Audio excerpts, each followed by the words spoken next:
Rasul. Ni, sobat bawah kemah ni. Ui, sempena 10 tahun anniversary Bos Ijan. Setahun sekali, acik-acik yang datang dapat best-best.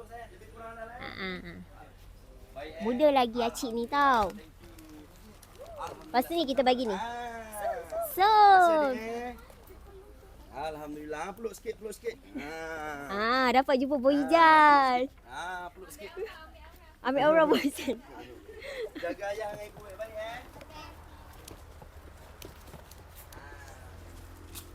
Boleh adik? Dan dulu.